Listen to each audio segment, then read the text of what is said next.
歡迎翻嚟花式特攝，我係阿花，我係 Quinton。咁今集咧，因為公眾假期嘅關係啦，就未能約齊人喺度進行拍攝。係啦，所以咧小弟我咧就已經預錄咗一啲動作分析啦。咁今集咧第5集啦，阿 Setsu 就用 Wing Capsule 喺陸地上戰鬥喎，咁都幾有趣喎。好啊，咁我哋依家即刻睇一睇有啲咩分析先。各位觀眾，今集影片開始之前有特別消息喎。冇錯啦，《守護者夢翔》第9集已經有得睇啦。《守護者夢翔》係香港嘅原創特攝劇集，大家可以撳右上角嗰粒掣，或者去下邊簡介嘅連結，就可以前往守護者官方頻道收看1至9集噶啦。一開始嘅戰鬥就承接住第4集臨尾嗰個位喎，一個教堂嘅空中戰，見到都好多飛人道具啊，因為怪人嗰個攻擊呢，一啲羽毛咁樣飛出嚟攻擊 Setsu， 一個追逐戰啦。咁啊，不得不提呢，我覺得喺 Setsu 嗰個紅色嘅翼，其實喺 CG 層面上望落去呢，係 match 過佢實際嗰個道具服嘅。特別係呢一個畫面啦，呢一個 close up 見到 Setsu 隻翼啦，一個道具服嘅畫面呢，應該係有人喺側邊拎住佢隻翼嘅，因為後來睇翻佢好多鏡頭呢。其實隻翼係靠 Setsu 隻手拎住佢先至有力噶嘛，咁但係 CG 嗰度咧，佢就因為係後期做，所以隻翼好 firm 嘅。咁而佢呢個 close up 道具 shot 咧，就係有人去拎住佢隻翼先至做到個效果咯。咁啊 Setsu 呢個出招咧，就係有個紅月喺後邊啦，咁然後佢就用隻翼嚟放電。但係佢又突然之間出現咗有好多把刀啊！呢啲位呢，就似一啲日本動漫啊，或者係武俠片嗰啲 V 運運咁樣啦。譬如好似 Face 佢裏邊英雄王嗰啲招式都係咁樣噶嘛，好多把武器飛出嚟又插落隻人嗰度。佢係其實話咗俾你聽，佢隻翼呢飛出嚟嗰啲，你當係羽毛咁嘅嘢啦，其實都係好似一把刀咁樣咯。因為後來都會見到佢係利用呢一隻翼嚟去戰鬥嘅。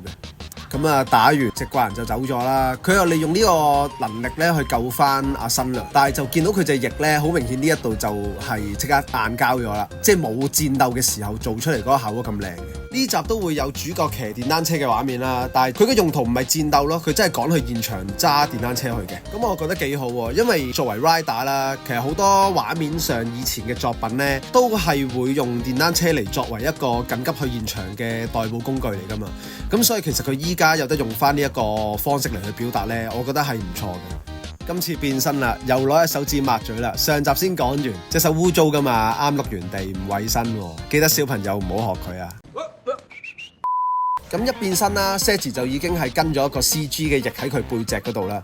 呢隻翼呢，我覺得係 CG 真係靚過道具版嘅，因為佢 CG 呢個翼呢，首先佢比較大幅啲啦，霸氣啲啦。第二就係呢，佢個 shape 呢明顯係岩巉啲嘅，咁佢切合翻呢個吸血鬼個形象。咁當佢呢個 CG shot 完咗之後啦，隻翼就縮細翻，就變成呢個道具版嘅翼。咁啊尺寸就我諗都爭成一半，望落去呢，冇咁霸氣。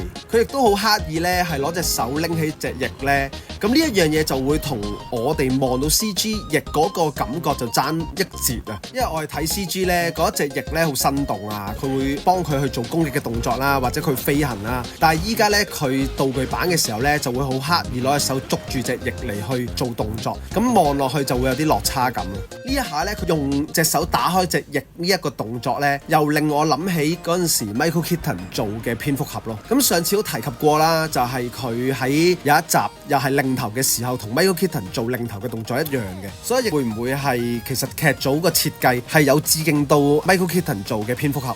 怪人呢下 Laser Eyes 就之前唔知有冇用過啦，咁但係 Setsu 喺佢擋咗呢一個 Laser Eyes 之後，佢衝出嚟嗰個煙霧嘅感覺，我覺得做得幾靚嘅。之後咧 Setsu 咧就應該係企咗喺個彈床上面跳高，落地嘅時候咧就用咗呢個 Kesagiri 袈裟斬，再左右手咧各自用咗一下 Suihegiri 橫斬咧就攻擊怪人啦。最後咧佢又加咗一個 Tsuki， 即係一個突刺向前刺嘅動作嚟將怪人刺咗過去一個欄杆嗰度。雖然呢4下都係一啲好基礎嘅斬擊方法啦，但係佢每一次斬嘅時候咧，左右手互換咧，佢另一隻手都唔會去垂低嘅，咁即係表示翻佢呢一隻翼其實係一個雙刀嘅設計嚟嘅。然後怪人就推開咗 Setsu 啦，咁雙方都用自己嘅翼嚟去做一啲搏鬥動作，所以喺翻呢一個動作設計咧，就會睇到佢嗰對雙刀亦都係一對翼咯，就同敵人有一對翼一模一樣啦。咁佢哋除咗可以攞嚟做斬擊之外呢，仲可以嚟做一啲近身嘅搏擊動作，亦都睇到佢哋動作設計嘅心思啦。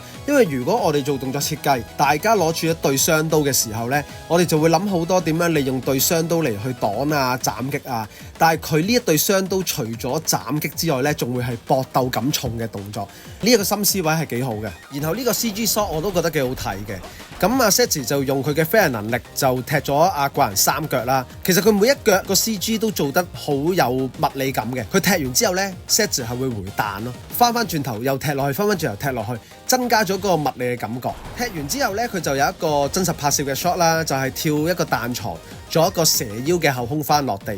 落咗地之後呢，就駁咗個文氣啦。終於到第一次轉換形態啦。咁啊，早前幾集啦，都係轉換咗一啲能力啊，或者係加強咗一啲技能啊，例如飛行形態。但係真正咁樣轉一個全新嘅形態，呢度係第一次嘅。呢個藍色形態呢，應該就係同氣流啦或者風係有關係嘅。你見到佢嗰個衫嘅設計呢，都係會有一啲好似風嘅造型。同埋見到佢喺變形態嘅時候呢，會有啲氣流圍住佢轉㗎。佢呢度即刻用一個改變氣流嘅技能嚟去令到架飛機好似滑浪咁咯，喺啲雲。喂，咁呢個淨係可以喺夢境先出現到喎。如果唔係 Superman 都唔使咁辛苦成日搬飛機喎。轉換咗形態嘅 Setsu 就第一次同怪人戰鬥啦。怪人呢就即刻用咗佢幾隻烏鴉嚟攻擊 Setsu 啦。呢一度我哋見到一個好正曬嘅 shot 呢，係好方便做特效嘅。例如我哋守護者夢翔呢，有一集都係有個咁嘅情況，咁啊拉斯德就要用一個飛刀飛落去勇進嗰度啦，然後勇進避開啦。我哋都係用咗呢個方法嚟去做特效，因為呢一個角度嚟去拍出嚟呢，喺個透視感唔強嘅情況下做特效就比較容易啲嘅。面對住怪人嗰個攻擊呢，咁啊 Setsu 就做咗幾下連環斬嘅。包括一個 Kesagiri 啦、斜斬啦，然後咧佢就做咗一個橫斬，順便轉埋身，再做多次橫斬，最後就做多次 Kesagiri 斜斬嚟去化解呢個攻擊嘅。連隨再搏多一下橫斬咧，攻擊咗怪人，咁啊怪人就即刻企翻落去飛機上邊，又跳翻走，導致到 Setsu 咧就用佢嗰把刀咧變成槍毛，就去攻擊怪人。咁啊射咗幾槍啦，都打唔中。有一槍打中咧，就好似望落冇乜力量咁樣，冇乜威力啊！然後阿怪人就用咗佢呢個烏鴉嚟攻擊 Setsu。咁今次就同上一集唔同啦，因為上一集咧阿 Setsu就係對住啲烏鴉咧，就只係能夠揈嚟揈去趕走啲烏鴉。但係今次佢新形態咧，就係利用氣流啊、風啊去化解呢個攻擊嘅。係啦，咁去到最後咧 ，Setsu 就用佢把槍啦出必殺技喎。係啊，咁咧喺我個角度嚟睇啦，今次唔夠滿足啊，我覺得，因為佢好多即係特效鬥招啊，咁變咗就係缺乏咗好多關於拳腳嘅戰鬥。呢啲拳腳設計咧，其實我覺得好重要。作為一個我係特攝嘅皮套演員，其實係好向往做拳腳動作嘅。咁啊，太多鬥招嘅話咧，就變相可能喺我哋做分析個發揮都唔夠多啦。咁希望佢嚟緊會再多啲拳腳動作。咁之後咧，相信都會有唔同嘅形態陸續出現啦。希望呢啲形態都會有更多嘅拳腳動作俾我哋做分析。係啦，咁咧我哋接下落嚟咧就係練習呢個吸發片啦。Let's go！起逆 K 沙，係逆 K 沙左右，逆 K 沙，跟住1、2，跟住1、哦，右腳提起嘅。呢個位。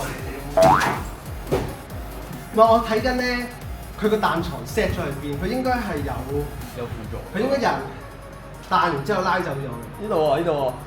係啊，喺呢個位嗰度，將彈床用喺度，用個彈床先至跳得咁高。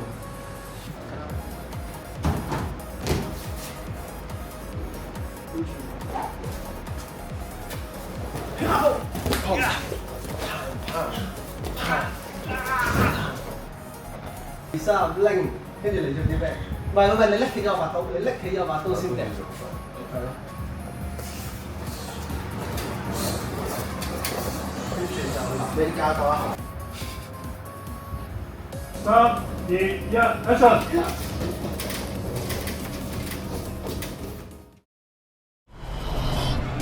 無駄だ、付き合ってわかな。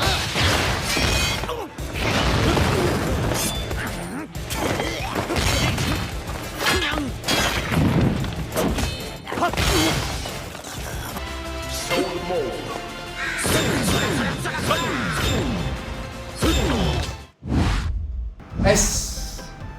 佢哋未 ready 啊？你一次。我 check 緊佢係咪着咗啦嘛？係咪好，咁我哋終於拍完個 cover 啦。係啦，咁我哋就今次比較多一啲劍嘅動作啦，但係動作上都唔多嘅。正如頭先咁講，佢哋啲拳腳動作都係少咗好多。咁今次都係好嘅，因為之前都係拍拳腳為主啦，今次終於有得用下刀啦。咁我哋仲有一個好緊要嘅係咩啊？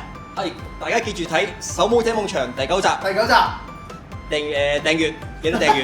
呢個要擺喎，呢個。OK， 好，咁辛苦晒大家啦。係，叻，せーの、お疲れ様でした。OK。